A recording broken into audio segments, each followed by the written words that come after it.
Hey, everyone, I'm Laura Thompson. Mom, you can't be serious right now. I hissed into the phone, pacing my kitchen. The counter was littered with baking tools, all forgotten as I tried to keep my temper in check. My twins were at school, Jack was at work, and I was supposed to be prepping for tomorrow's bakery orders, not handling this bombshell. Laura, she's your sister. She just got divorced. Where else is she supposed to go? Mom's guilt-laden tone was maddeningly familiar. How about her own place? She's 35, not 15. We've already decided, Laura. Jessica will move in with you tomorrow, she said with a finality that made my stomach churn. You've got that big house, and family helps family. I glanced around our home, the home Jack and I had sacrificed for, one painstaking mortgage payment at a time. Did anyone even think to ask me, or Jack?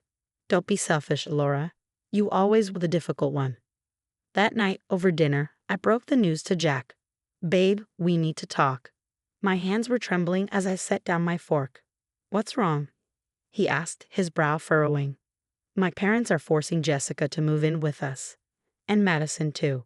Your sister Jessica, his voice sharpened. The one who borrowed your wedding dress and returned it with wine stains. The very same.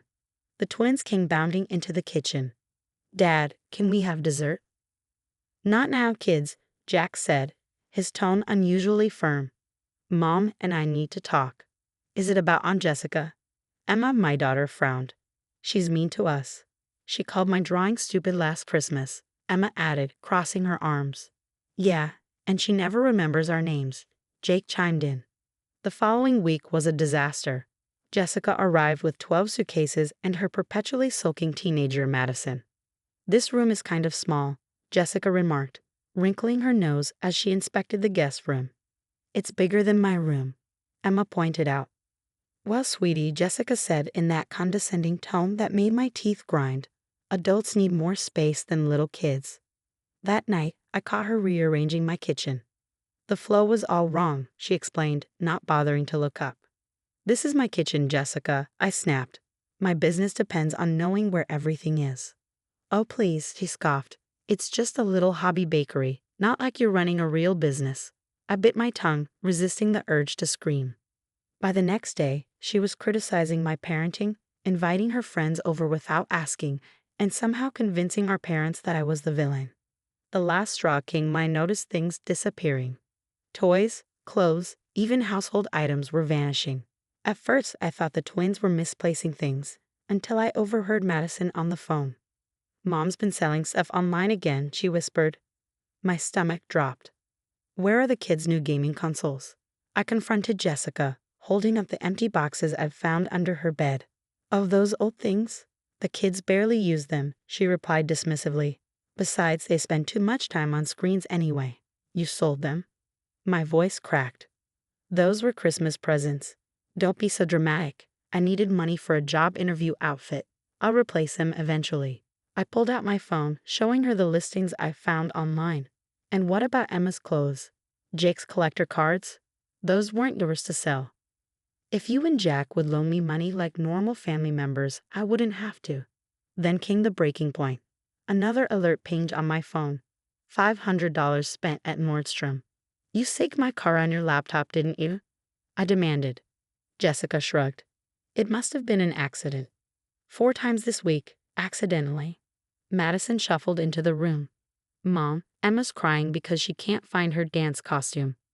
Jessica rolled her eyes. That tacky thing. I sold it. She can wear something else. I snapped. That's it. Get out.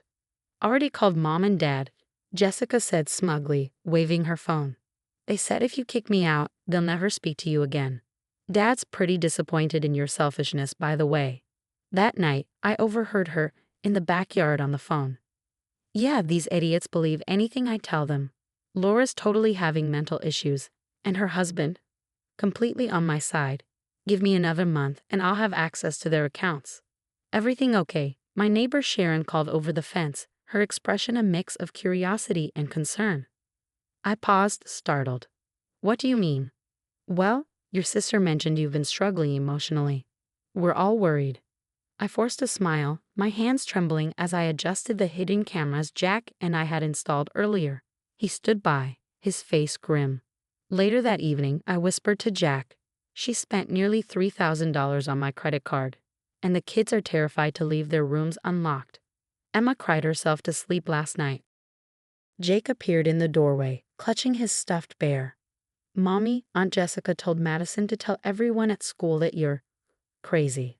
The final straw came the next morning.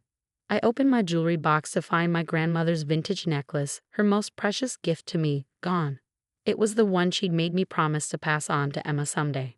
"Looking for something?" Jessica's voice was like nails on a chalkboard.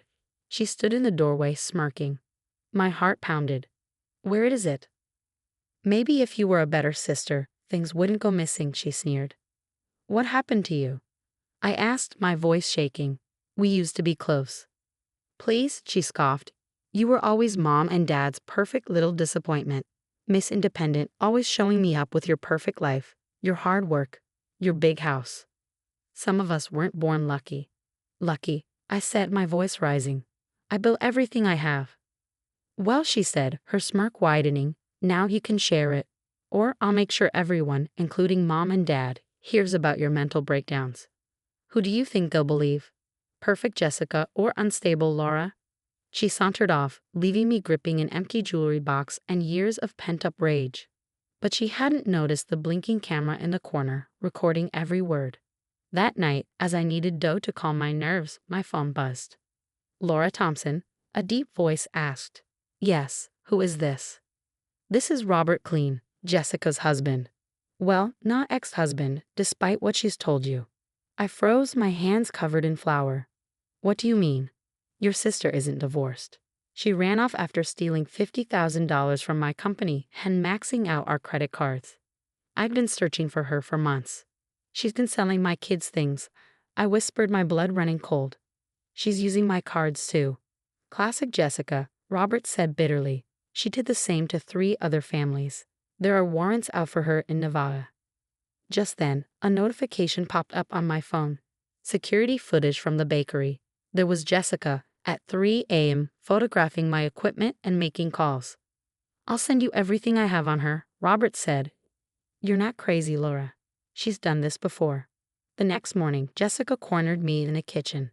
"Your precious mixer would fetch a good price," she said casually, trailing her fingers over the stainless steel. "Shame if something happened to it." "Touch my business equipment," I said through gritted teeth. And what? Call the cops?" She interrupted with a laugh. "Who'll believe you? Madison's already told her counselor you're erratic. One more push and Jack might just take the kids." My phone buzzed again. It was Mom.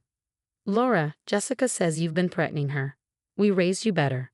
Maybe you need professional help." I hung up, shaking, and called Robert back. "She's planning something big. I need your help." "I'm on my way," he said. "Keep her there 2 more days." That evening, during dinner, Madison broke. She burst into tears, sobbing uncontrollably. "I can't do this anymore," she cried. "Mom, tell them the truth about Dad." "Shut up, Madison," Jessica snapped, glaring daggers at her daughter. "Laura, control your niece." "No," Madison shouted. "Tell them, Mom. Tell them how you stole Dad's money, how you made me lie about the divorce." Jessica lunged for her daughter, but I stepped in between them. "Touch her," I said coldly, "and it's over." "You know what?" Jessica snarled. "I've had enough of your perfect family act. By next week, I'll own half this house. Already got Jack's signature on some documents while he was helping me. Pretty sure the bakery will be mine too. Unstable people can't run businesses." I smiled, ice cold. "Those papers Jack signed. Fake. We knew you'd try something." Jessica's face faltered. "You're lying." "The cameras," I said, holding up my phone. "They caught everything. Jessica, every threat, every theft, every plan. You've left a trail of destruction. But do you know what's most damning?" I leaned in, holding up my phone. "The footage of you bragging about your scams in Nevada." Her face turned ashen. "You're bluffing." "Dad," Madison's trembling voice cut through the tension. "I want to go home." We all turned as Robert stepped into the room, a police detective at his side. "No." Jessica stumbled backward, panic flashing across her face. "They're all lying. Laura's crazy. She's trying to ruin my life, just like she's always done." Like you ruined the lives of those other families? I shot back, holding up printed screenshots.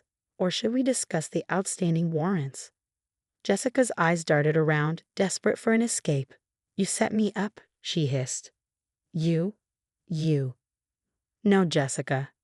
You did this to yourself, I said, my voice steady. Every single time you chose to hurt someone, to steal, to lie, to manipulate even your own daughter. Behind me, I heard my mother's shaky voice on the phone. Laura, we had no idea. Of course you didn't, I replied quietly, meeting her guilt-stricken silence. You never wanted to see it. As the police led Jessica away, Madison clung to me sobbing. I'm so sorry, Aunt Laura. She made me. I hugged her tightly. I know, sweetie, I know. Last I heard, Jessica was sentenced to 15 years for multiple fraud charges. She still writes to me sometimes, claiming she's changed, but those letters go straight to the shredder. Boss, my assistant poked her head into my office. You're trending again. Another family exposed financial abuse using your hidden camera trick. I smiled, thinking back to how that footage had saved everything. The timestamps proving Jessica's theft, the audio capturing her threats, the videos showing her selling stolen items. Perfect evidence for the prosecutors. Mom. Emma called from her table. Can I take self-defense classes with Madison? Already signed you up, honey. My phone buzzed with a text from Robert. He and Madison were having dinner tomorrow, working to rebuild their relationship. At least some good had come out of all this. Next month, I'll be speaking at a local women's shelter again. Turns out financial abuse within families is more common than anyone admits. But now I know the signs, the excuses, the guilt trips, the way toxic people turn everyone against you before dismantling your life piece by piece. Your 3 o'clock is here, Jack reminded me as another woman walked into my office. Another story of family theft and gaslighting. They find me now through the website, Surviving Family Fraud. Because that's the thing about toxic people, they never think they're wrong. But we don't have to let them win. So what would you do if your parents consistently chose your toxic sibling over you? Would you give them another chance as they're asking, or maintain strong boundaries, even if it means losing them forever? Share your thoughts in the comments, and remember, setting boundaries isn't just about protecting yourself. It's about breaking generational cycles of enabling toxic behavior. Your story might help someone else find their strength.